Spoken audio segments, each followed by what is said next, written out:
Πας ήταν τραγουδίστρια. Από ιταλικά μέχρι ελληνικά, λαϊκά. Η Αθήνα. Χαμογέλασε. Από αυτήν πήρε και ο Οδυσσέας. Δεν σου είχα πει να μην έρθεις Αθήνα. Ήρθα όμως. Αυτή έτσι κι αλλιώς δεν φαινόμαστε άλλο μωρέ. Ναι, αλλά εσύ φαίνεσαι πούστης και αυτό παίζει να είναι και χειρότερο. Λίγο πριν πεθάνει η μαμά, έμαθε πως ο ακατανόμαστος ζει. Έχει κάνει και λεφτά, Dani Harroe, nunca există un papá, δικαιώβε! Πάμε στη Θεσσαλονίκη, ρε. Ότι πάμε να φύγουμε, έλα, είναι η κατάλληλη στιγμή, ρε. Και μετά θα πάμε και στον ακατανόμαστο να του πάρουμε λεφτά και την ηθαγένεια, ρε. Μαλάκα, ρουμόρε.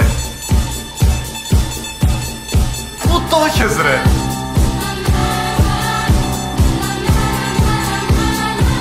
Δεν το πιστεύω. Καλά, ρε Οδυσσέα, εσύ δεν το θυμάσαι καθόλου.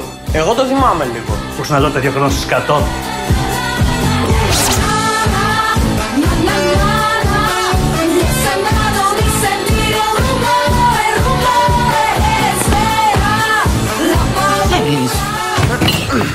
Ο άντρας σας, ο Λευτέρης Χριστόπουλος, είναι ο πατέρας μου. Ο βιολογικός που λένε. Αυτός είναι, ρε, ότι αυτός είναι! Λέγε, το είπες ή δεν το είπες. Λέγε, το είπες γιατί εγώ περίμενα. Μίλα! Μίλα, ρε μαλάκα, μίλα! Απ' έξω στο σπίτι, ρε.